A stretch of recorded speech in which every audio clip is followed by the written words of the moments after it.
there's nothing communal about Sutpen's 100, right? I mean, the only thing that you could faintly talk about as communal are those fights with his slaves in the first part of the book. But Yeah. that's totally not community. Well, and it's also in reflection on this last chapter, chapter 9. It's also fatal place. It's a place that you can't escape from. I mean, we saw that incident where the architect tried to run away, right? Yeah. To no avail.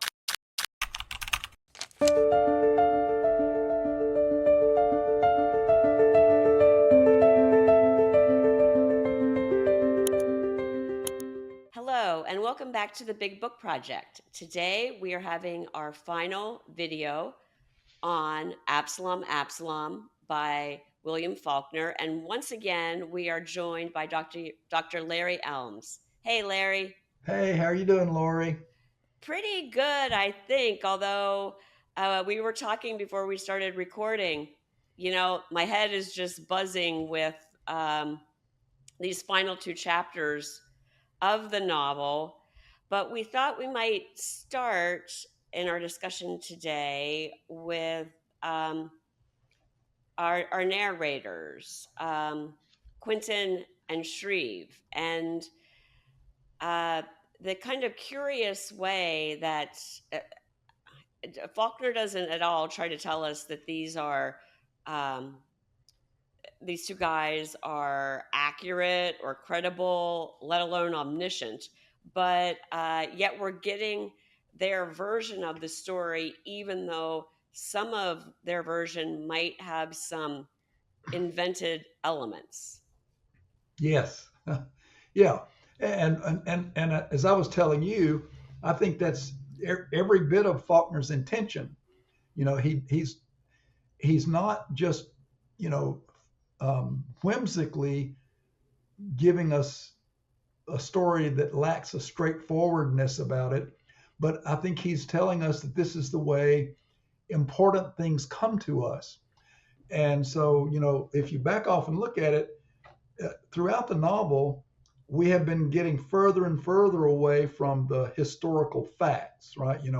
We even had Sutpen featured in one part of the novel, right? He's talking to grandfather when they're after the architect. By the time we get to chapter 8, and actually in chapter 7 as well, we've left all that behind, and here it is, 2 young men, 119 and 120, a long way away from the South, telling this story, and it's the farthest point in the novel from historical facts. What's Faulkner doing with that?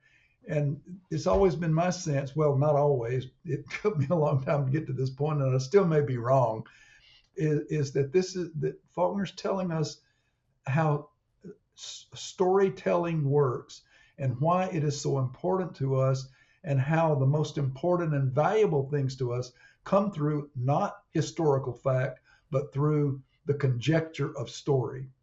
And so I think one indication of this is the way of what I call Shreve's evolution. He starts out, who is he? Well, he's a Canadian, right? And I think Faulkner had a pretty good fact on the sort of the neutrality of Shreve, at least as he's facing this story that Quentin is telling him. And remember, they don't know each other.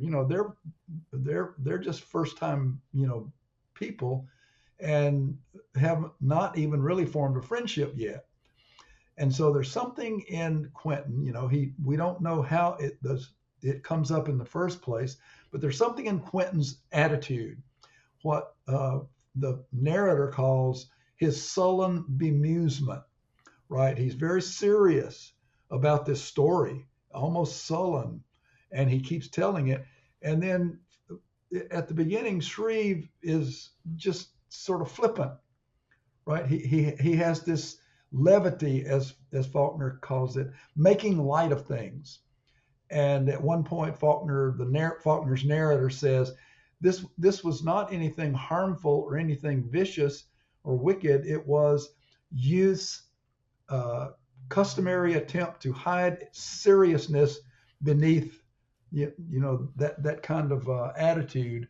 But by the end of the story, right up until the very end, or by the very end, Shreve has abandoned that attitude completely, and then he is so involved in the story that he begins to talk about himself and Quentin.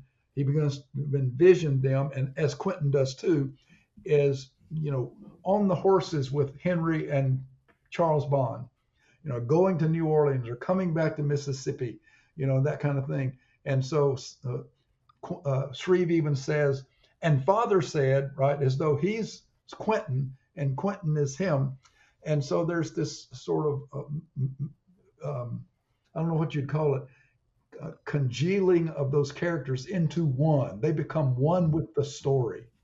Yes, but it's also interesting, Larry, that we also at times get references to the four of us, as Yeah, though yeah. Quentin and Shreve and Henry and Charles Bond are somehow, I'm not sure who of the Harvard boys are supposed to be mirrors of which of the Sutpen half brothers. I don't know. Maybe you have a sense of that.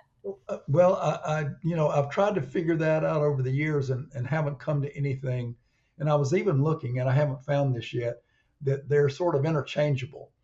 The most important fact is that they, for themselves, is that they are where the story is being told, right? They're present.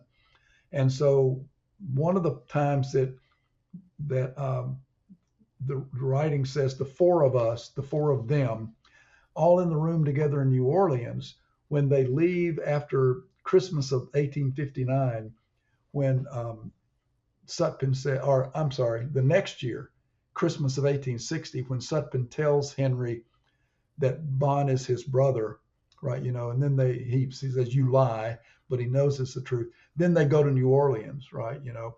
And then there's the time when they're there in June as well.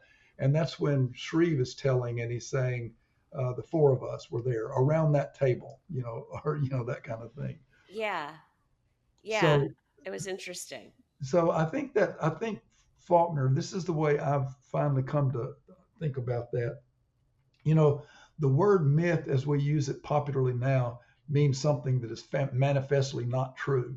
Oh, that's just a myth. But that's not the meaning of the word originally. It's a Greek word. It really means story.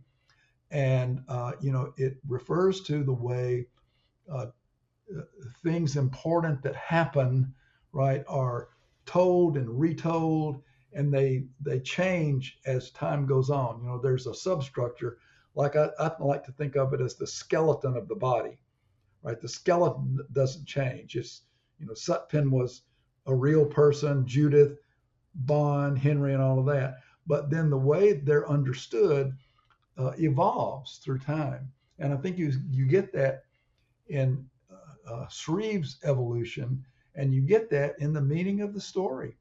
By the time we get to the end of this, there's very little that is factual, very little. I mean, think about Shreve, one of Shreve's more inventive revisions of the story that he's heard is that what he's heard is that Bond was wounded in the war, in the Battle of Shiloh, and Henry picked him up and rescued him, brought him to safety.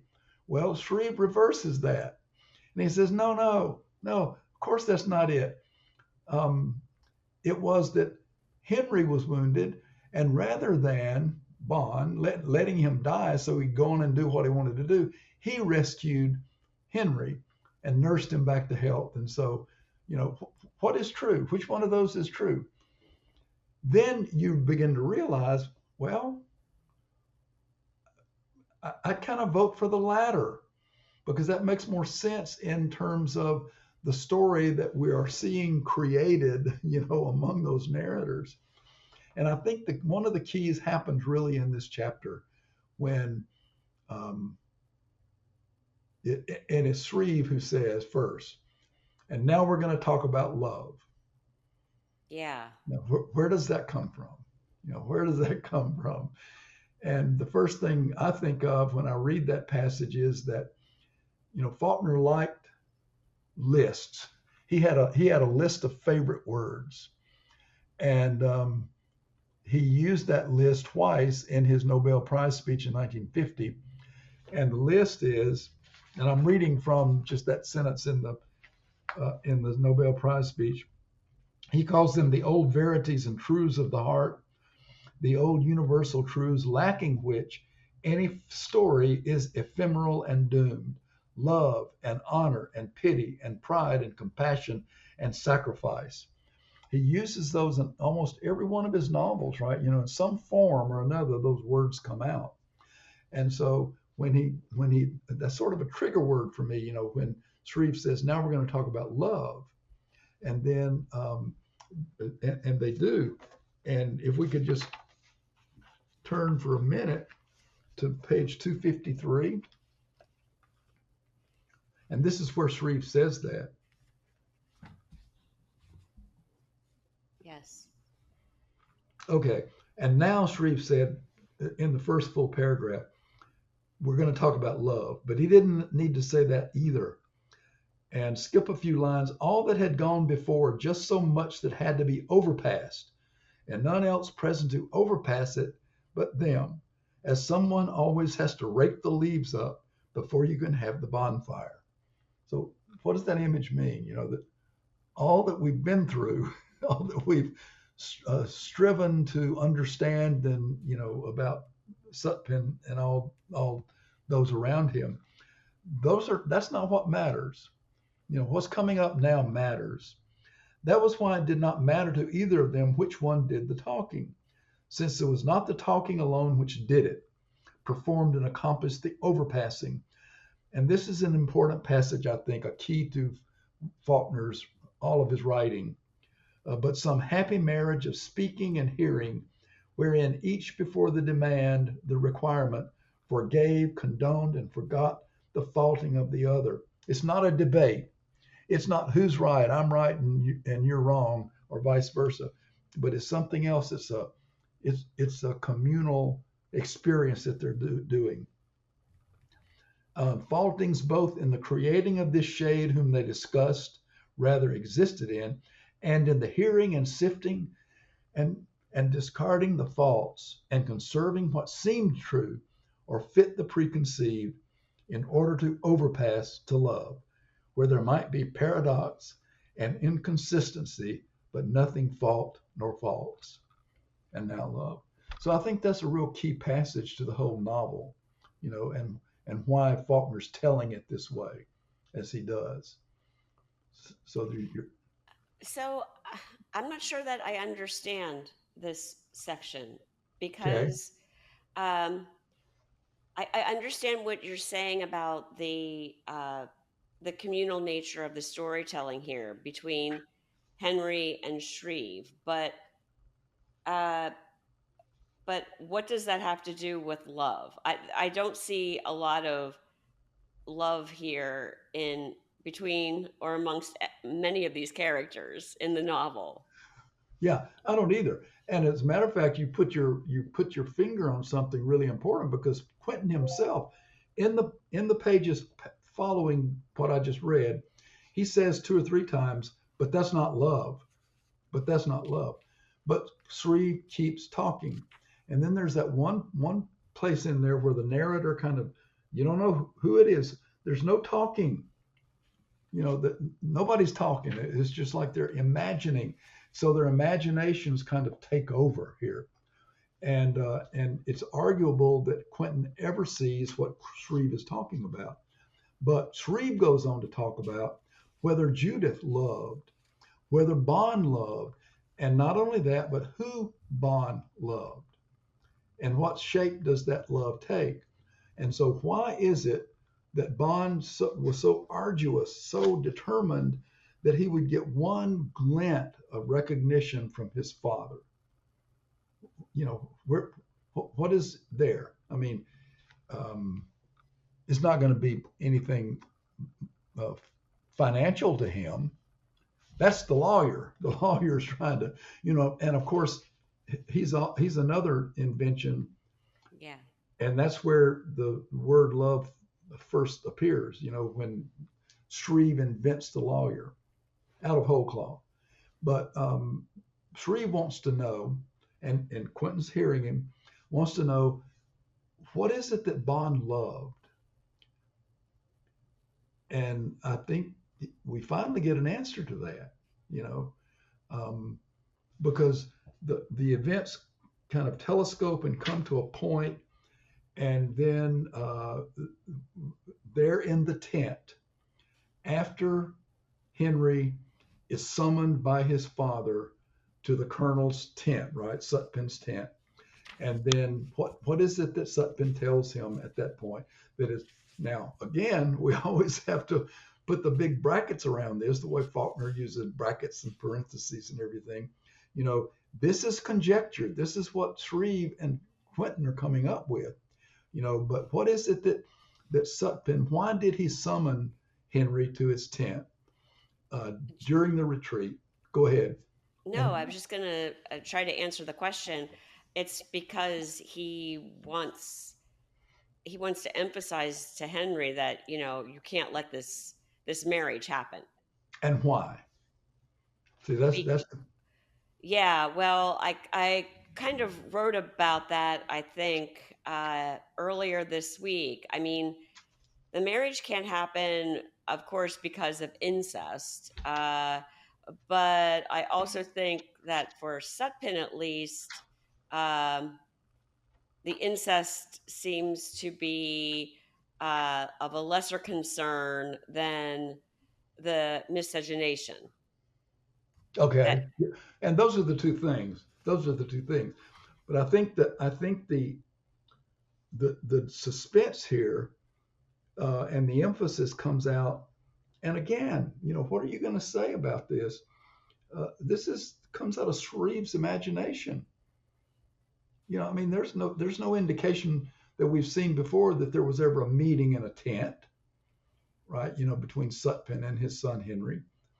But here it is in the story, and this is on page 283, where, and apparently for the first time, toward the bottom of that page, and that long paragraph at the bottom, he must not marry her, Henry.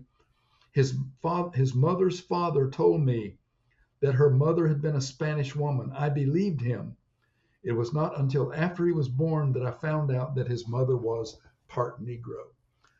If you take Shreve's telling, at face value, then this is the first time that Bond has heard this. I mean, that Henry has heard this. He didn't hear that the first time, and so we can. well, okay. So this is another thing that I wanted to talk to you about. Um, the chronology of events in the book I find confounding. So the first Confining, confounding. confounding. Okay.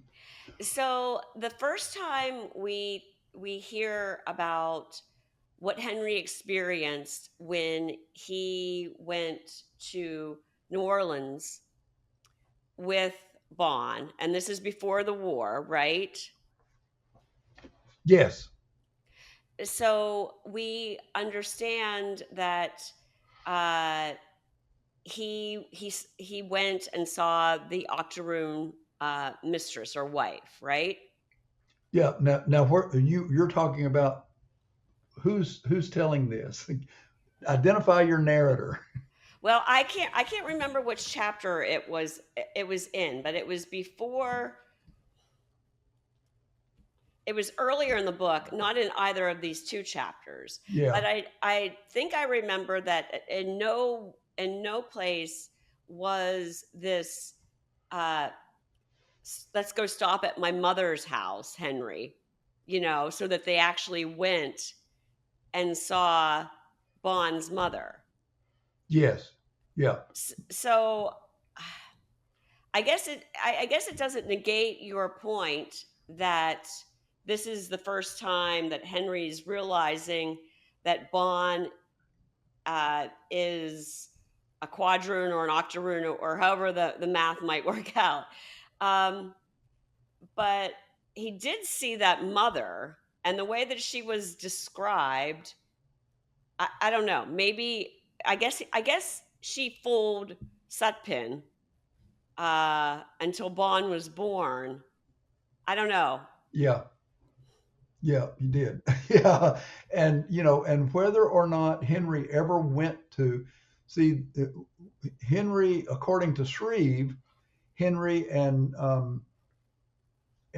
Bon went directly to New Orleans from that Christmas of 1860, right before the war starts.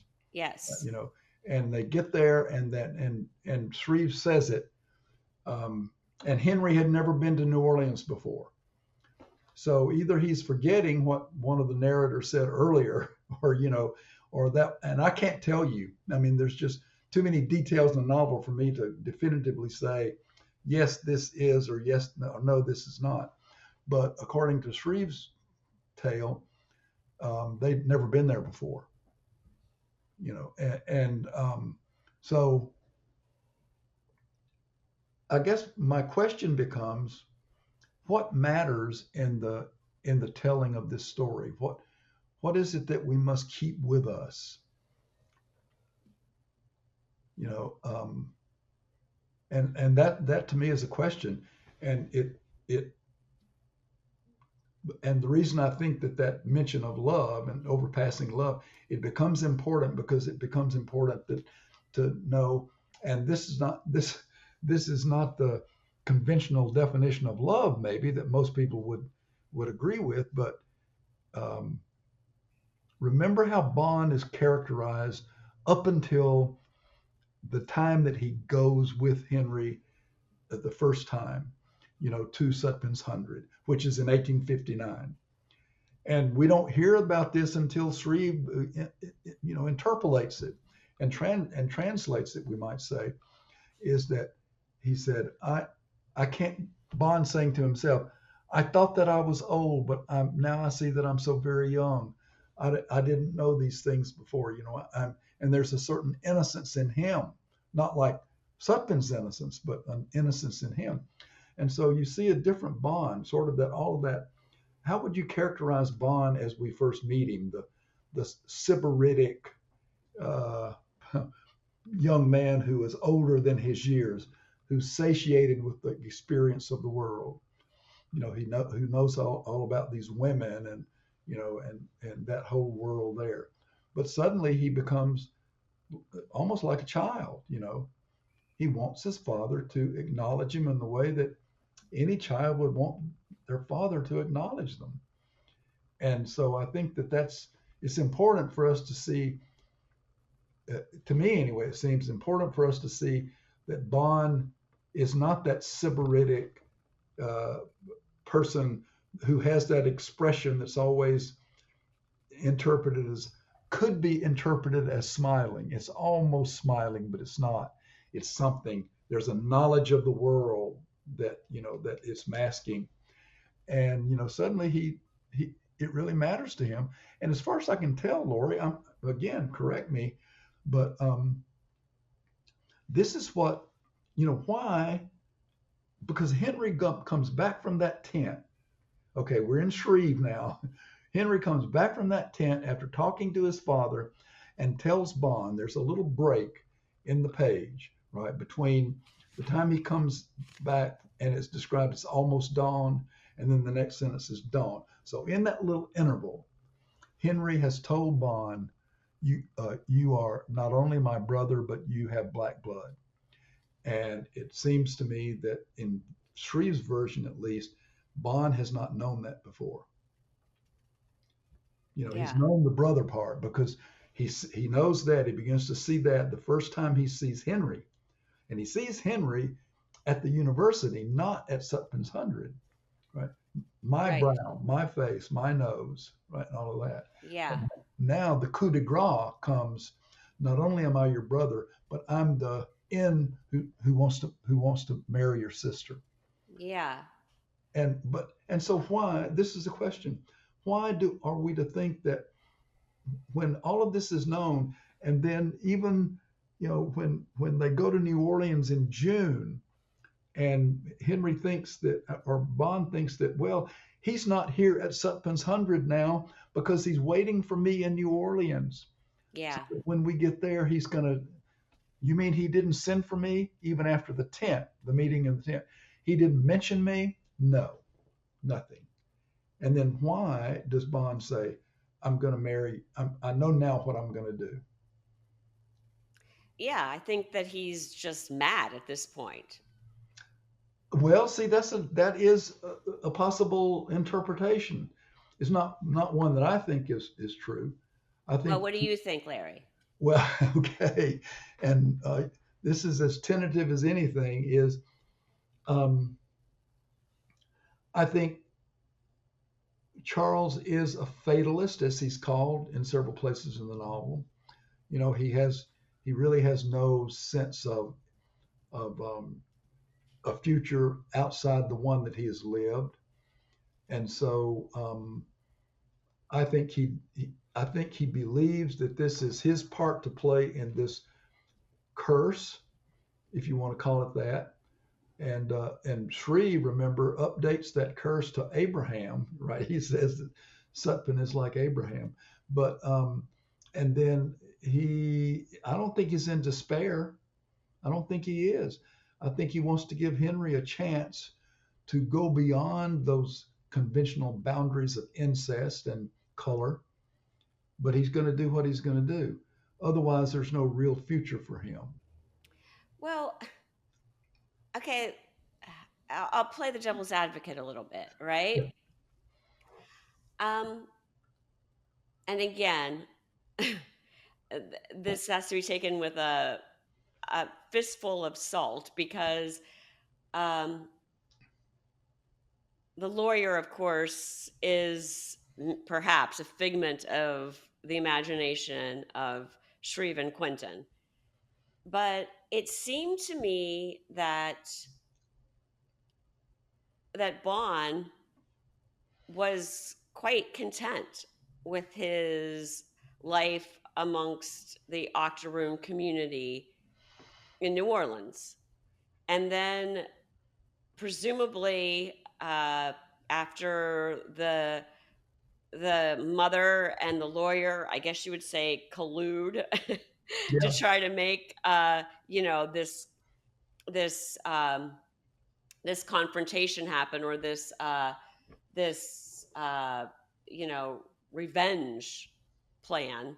uh, the lawyer decides, well, there's another son out there and he's currently at Oxford, so Charles Bond, that's where you need to go as well. He didn't, of course, say anything about the son, but it's just like, oh, you need to study law at Oxford, and Bond just kind of goes along with it. So I didn't. I'm not sure that I'm buying the fact that Bond would now think that life is not worth living if I can't somehow be part of this Sutpen family. I don't think it's. Yeah, I see what you mean, and I agree with you. I don't think it's a matter of life wouldn't be worth living. I guess it's, to me, I'm going to risk a comparison here, a literary comparison. And Charles Bond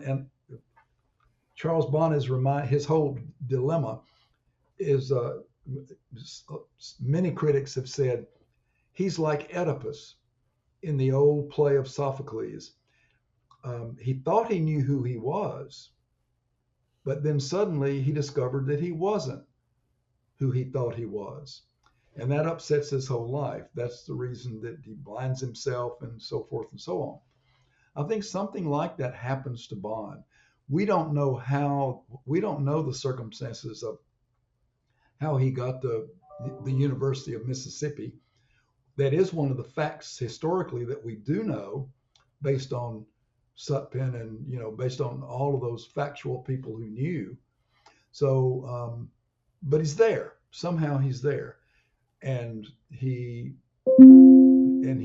does know, because he sees Henry, and he sees the recognition, so that's the first step on disrupting who he thought he was. He's no longer sure of who he is.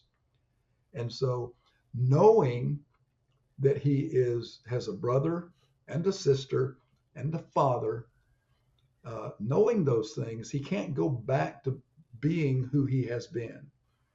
And I think that's a fair assessment that,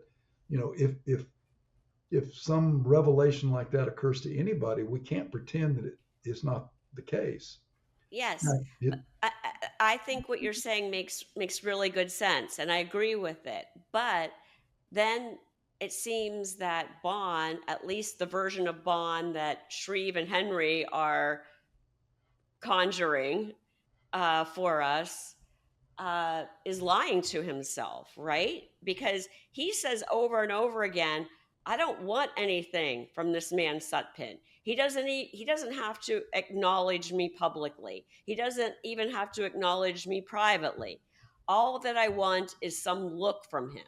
Some look that indicates I know who you are. And then I will go away and I won't marry Judith, and I won't be in these guys' life again. So do you think he is lying to himself? Do you think that perhaps if Sutpen did give him that, that wink and nod or the look or whatever it is that he's claiming is all that he wants, would he really just resume his old life again? well, again, yeah, I mean, that's a great point. He even says if he would just send me a pairing of his fingernail, that would be Right. enough, Yes. So, Yes. and of course, that comes out of Shreve's mouth. But yeah, and I think that because the wink or the nod or the paring of the fingernail, any of those, acknowledgments, he's never seen anything in the eyes, nothing to indicate from Sutpen that he even knows who he is, but he knows that he's the son of Sutpen. And we could quarrel with whether this is love or not, but I think that would be a gesture of love. There's no indication that Bond is loved by anybody or that he loves anybody. I mean, he's he's the opposite of Sutpen in being completely immersed in the world. He's not innocent at all. And that has dulled him. That has made his life so um, mediocre at best. And so he sees this chance of acknowledgement from Sutpen as a sign of love.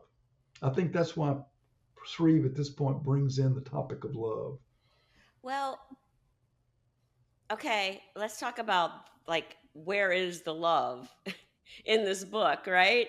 So I totally agree with you that Bond is so desperate, and he becomes, like you said, like childlike for this like need Yeah, from Thomas Sutpen, that like I need this guy to somehow signal to me that I am his, yes, right? But to me, if I had to think of like who loves whom in this book, and I don't, this probably isn't what Shreve's talking about.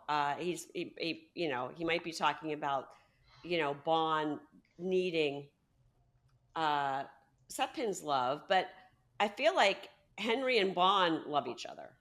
I mean, I know we talked about the fact, at least early on, that that Henry has this adoration for Bond. He like looks up to him. He's older. He's debonair. He wears these nice clothes, and he seems very sophisticated.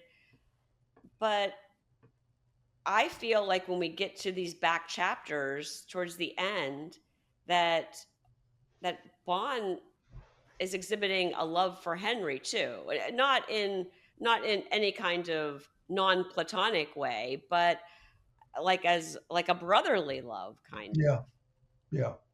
I really agree with that. I think although you'd never get Charles admitting any kind of feeling the way you get Henry admitting those feelings, right? And as a matter of fact, there's one strain here that says Bond didn't court Judith. Henry courted Judith for Bond, because he wants Bond and Judith to be married. It's very clear up until that conversation that he has with his father. But I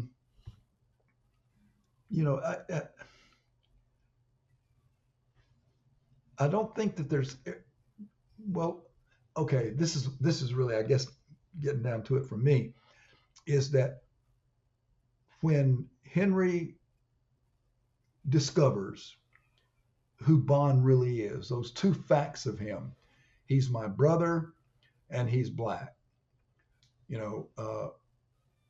Henry cannot get past those things. And I see that as a way of his saying, Henry cannot accept me for who I am. He can accept me if I were the version that he believed me to be, but now that he knows the truth, he can't accept me. Yeah, he does say on 285, kind of getting back to where you were several minutes ago, and I apologize, I might have gotten off course, but at the top of 285, he says, so it's miscegenation, not incest, which you can't bear, Henry. And Henry doesn't answer. Yeah. So yeah, because we know that Henry plays this game for a long time, right?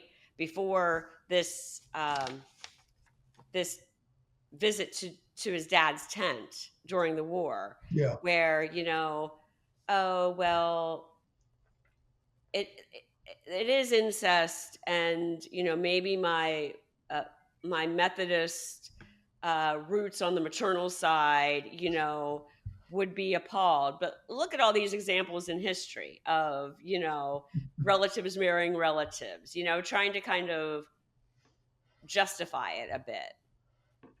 Yeah. In his own mind. John, Duke of Lorraine did it. Yeah. Things like that. Exactly right. Yeah. And, but that doesn't do it for Charles, Yeah. That's not true. That's not for him what brotherly love would be, I suppose. I guess I'm thinking now, you've kind of swayed me to the position of Bond the fatalist, because as we've been talking, I've created an alternate ending to the book in my mind. Maybe like Shreve and Quentin. Yeah. But if Bond was just really just angry, angry at Thomas Sutpen for failing to give him that look of recognition, Bond could gallop away, the war's over, leave Henry, go pick up Judith, take her to New Orleans, and as his wife, and that would be good revenge against Thomas Sutpen, right? Yeah, right. I mean, if one were just trying to like get back at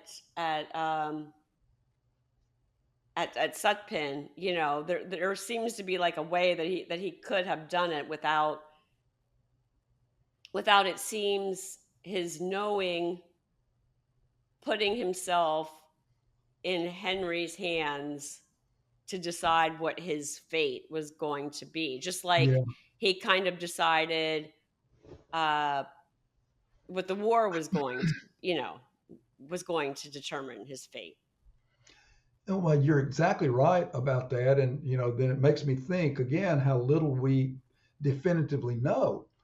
And there's no indication in Shreve's version. And by the way, this is the section again where they quit talking. And, and they're both imagining. And so what they're imagining, and think about what the imagination does, right? It does create something like you were talking about. You just gave your imagined version of a good ending for this novel. They're imagining themselves, and nothing is said between them. There's no indication at all that, and so we don't know, historically, but there's no indication at all that Bond is in the least angry when Sutpen keeps refusing him, keeps refusing to acknowledge him. No hint of the desire for revenge or anything. That's the mother, right? And he has always not known what his mother really is up to, but he knows that she's been furious her whole life. And so, but that doesn't seem to be in his nature, if you want to call it fatalist, which I think it is. It's not part of his fatalist nature to take revenge. He's not angry at all, at least according to what we have from Shreve and Quentin. So, what what is another possible ending that Henry says, okay, I've convinced myself, I've thought about John, Duke of Lorraine enough that I convinced myself, and the fact that you have black blood doesn't matter to me. I'm going to defy the whole convention of my culture, and so go ahead and marry Judith, because remember, he says, according to Shreve again, Bond says to Henry, "Can I write?" And remember, that goes back to that letter that Yes. Mr. Compson has been given by grandfather Compson's wife, right? And then Henry in Shreve's version says, "Right, right," and so then he gets on the horse. And that amazing description as they get close to Sutpen's 100, and then just at the last minute, Henry rides out ahead of him and turns his horse to face him and says, "Don't go past that gate." And Yeah. then you see, oh gosh. But there's no indication at all that he desires to inflict any kind of harm on Sutpen, which we might expect him to want to do. But there's not. So I think that this is where his fatalism really comes out. He knows he's decided that he knows what Henry's going to do, right? And that is kill him, shoot him. And somehow, strangely, that seems to, and again, this is total conjecture, like a Shreve-like thing, that seems to be enough to prove to Bond that he is loved. Somehow. Or that Henry is caught between Bond and Judith. Something. It's not said. You mentioned the gate, and the gate is featured prominently in the last chapter as well, because when Quentin and Miss Rosa are driving up at midnight, to kind of find out who Miss Rosa is convinced is hidden out there and has been for 4 years, I recall that they stop at the gate as well, and they get off their horses and they kind of walk in. I wonder if there's it seems to me that there's like some symbolic significance perhaps to this gate, and kind of Sutpen's 100 as a world unto itself, and then as compared to the outside world. I think that's really a good point, and I think that that's probably true. Do you remember how much distance there is from the gate to the house? It's a long way, for a half mile. Yeah. And Henry says, "Why are we stopping here?" I mean, Quentin says, "Why are we stopping here? Let's drive on to the house." And for some reason, I think that this is what Ms. Rosa thinks too, just like what you said, that we're about to enter another world, and it's a closed off world, and so it needs to be walked. I don't, Quentin misinterprets her emotions as fear, but it's not fear, right? That he finally decides is something else. in Yeah. that. But I think you're right. It is a closed off world Yeah. and always has been. There's nothing communal about Sutpen's 100, right? I mean, the only thing that you could faintly talk about as communal are those fights with his slaves in the first part of the book. But Yeah. that's totally not community. Well, and it's also, I guess, in reflection on this last chapter, chapter 9, it's also a obviously a fatal place, but it's a place that you can't escape from. I mean, we saw that uh, incident where the architect tried to run away, right? Yeah, To no avail. Uh, and, when Miss Rosa comes with the ambulance and tries to take Henry, who is the hidden person, um, to town so that he can have some medical care. Uh, we're not really told, I don't think, who sets the fire, right? In my head, it's Clytie, but I don't know if she's the one that sets the fire or not. But it's clear that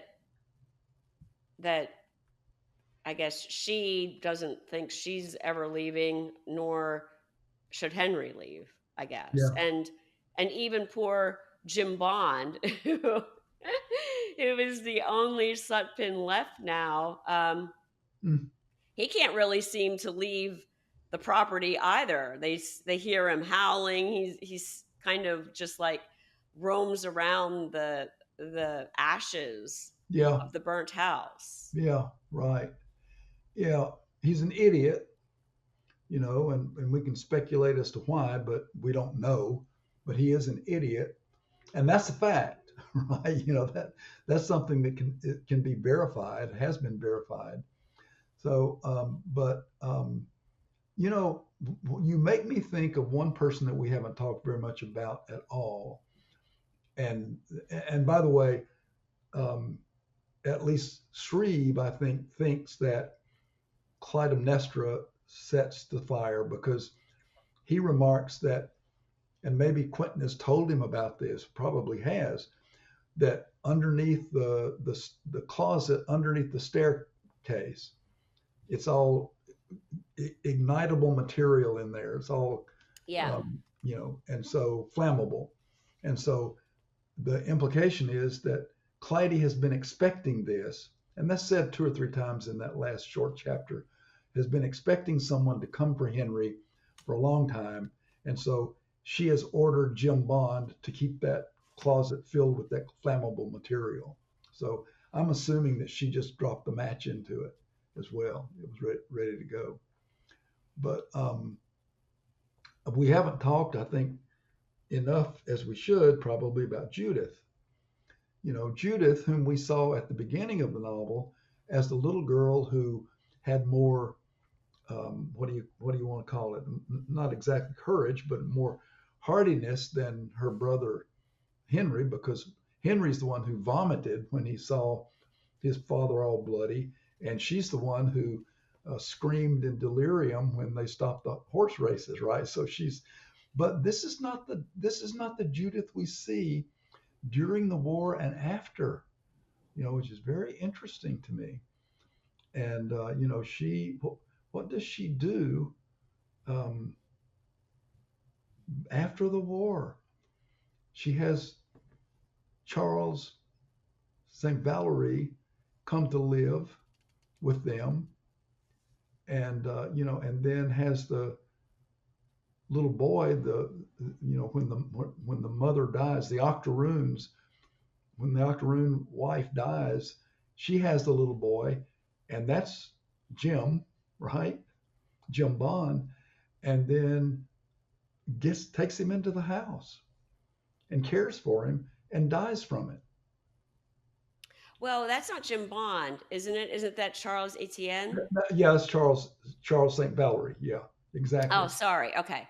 But yeah, exactly. But that my point was that Judith exhibits a kind of an open love to people, that she could very easily say, I have no legal responsibility to take care of these people, but she takes them in anyway, and no doubt Clytemnestra is there with her, caring for them.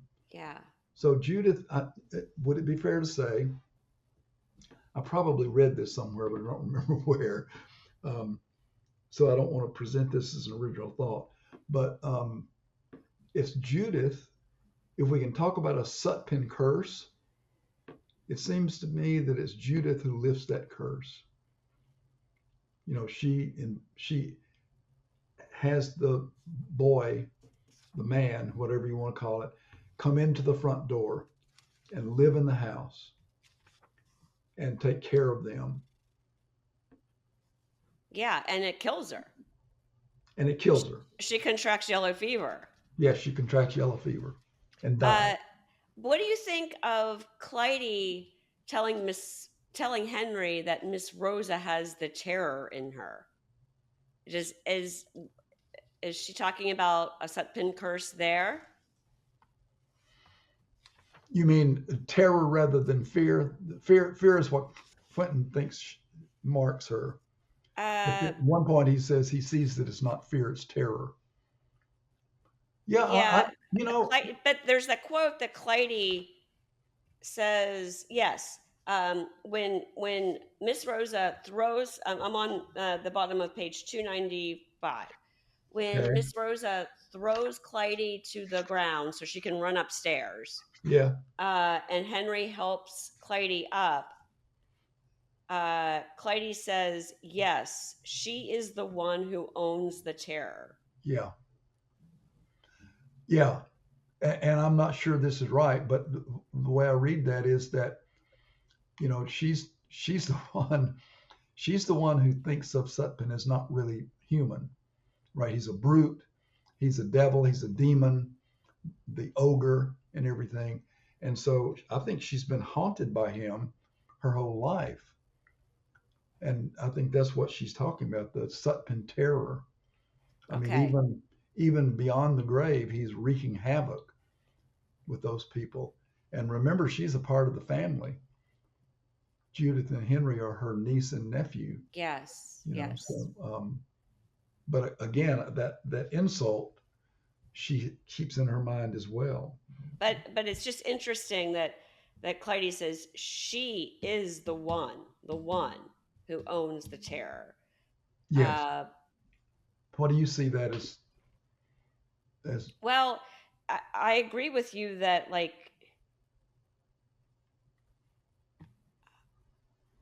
they all seem to be victims of the curse.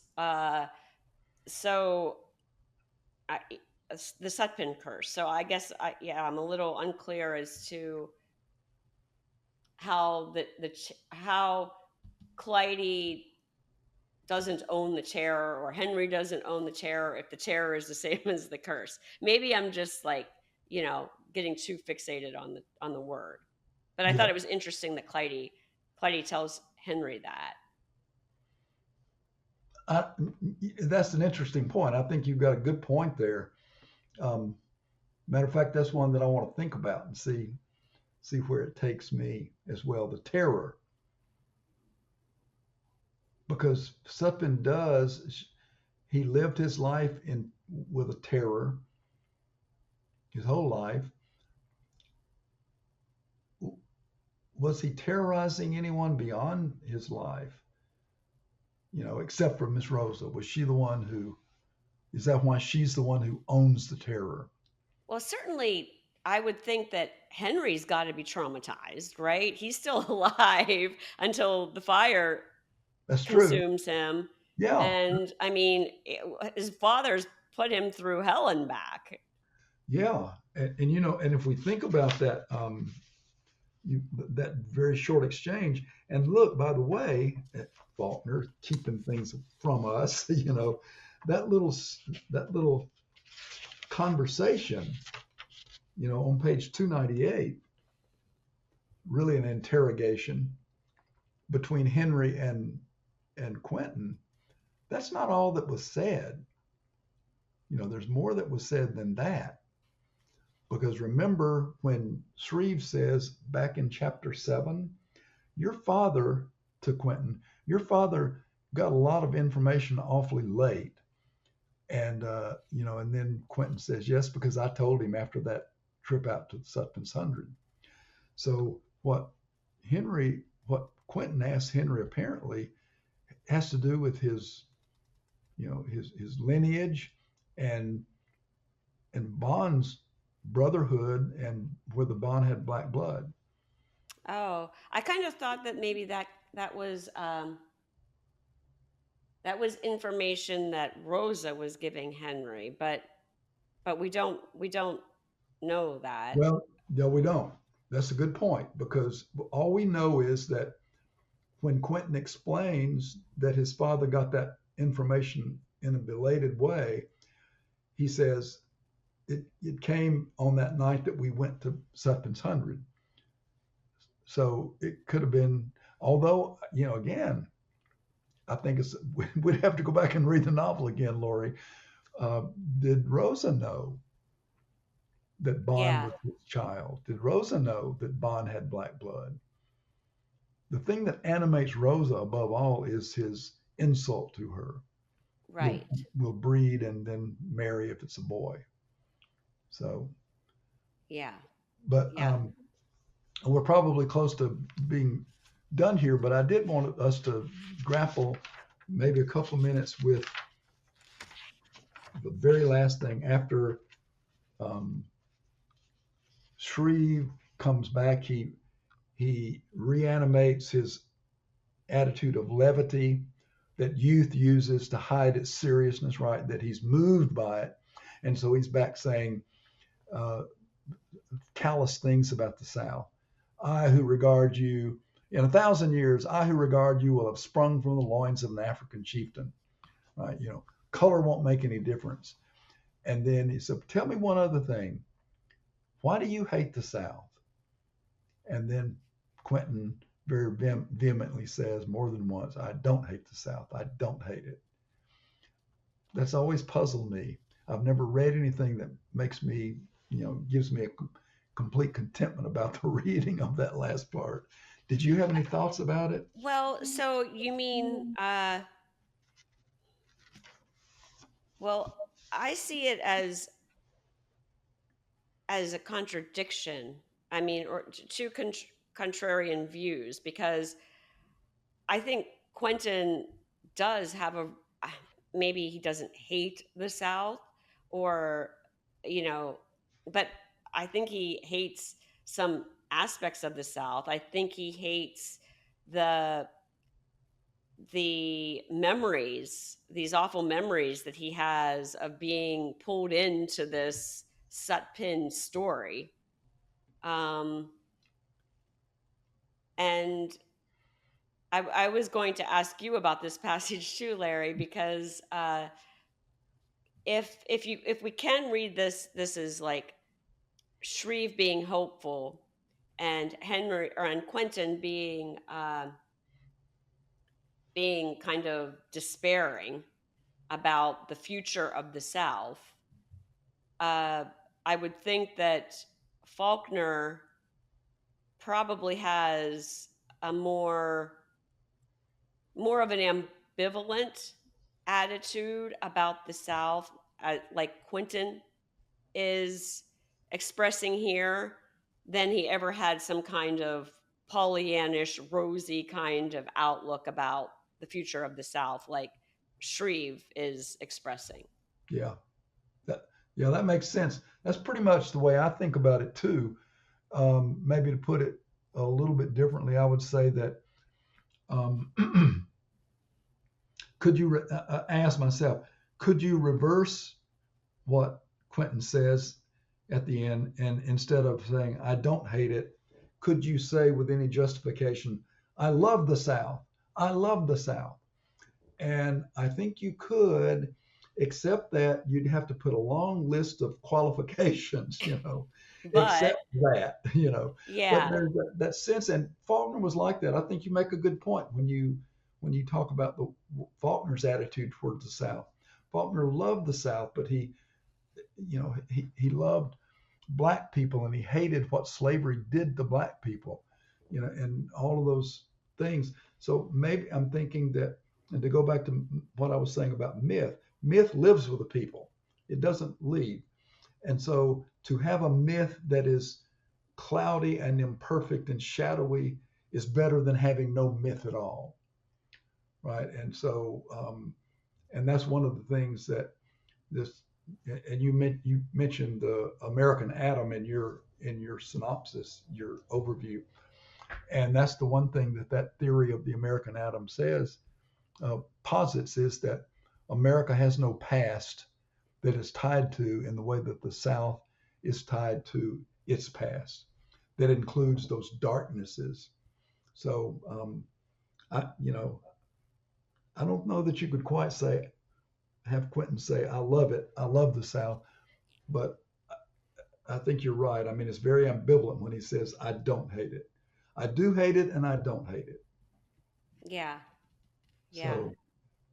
So there's one, while I've been getting ready for this, which I've enjoyed our conversation, I remembered a passage in, Faulkner, I think I mentioned this before, Faulkner in his last decade or so did a lot of traveling and speaking to university people. And so this is from a volume called Faulkner in the University, when he went to the University of Virginia. And finally, he and Estelle moved to Virginia. He loved it so much. But then he's with students. And in this session, one of the students asked this: Mr. Faulkner, in Absalom, Absalom, does any one of the people who talks about Sutpen have the right view, or is it more or less a case of 13 ways of looking at a blackbird with none of them right? And, that this is in 1958. In 1954, the American poet Wallace Stevens wrote a poem called 13 Ways of Looking at a Blackbird. And I don't know that this is what this student was referring to, but I'm thinking probably it was. But Yeah. listen to Faulkner's response. So is it, and remember at the end of the student says, with none of them right. Okay. So here's Faulkner. That's it exactly. I think that no one individual can look at truth. It blinds you. You look at it and you see one phase of it. Someone else looks at it and sees a slightly awry phase of it. But taken all together, the truth is in what they saw, though nobody saw the truth intact. So these are true as far as Miss Rosa and as Quentin saw it. Quentin's father saw what he believed was truth, and that was all he saw. But the old man was himself a little too big for people no greater in stature than Quentin and Miss Rosa and Mr. Compson to see all at once. It would have taken perhaps a wiser or more tolerant or more sensitive or more thoughtful person to see him as he was. It was, as you say, 13 ways of looking at a blackbird. And then this is Faulkner's own conclusion. But the truth, I would like to think, comes out that when the reader has read all these 13 different ways of looking at the blackbird, the reader has his own 14th image of that blackbird, which I would like to think is the truth. So that's a great statement. Yeah, I don't know that we've approached the truth about it, but we've given it a try anyway. Yeah, well, this has been so rewarding and fun, Larry. I can't thank you enough for spending so much time with us talking about this wonderful book. It's really been a delight. It has for me too, and I really do appreciate being asked to be involved in it. Thank you so much, Lori. All right, thank you. Okay, bye-bye.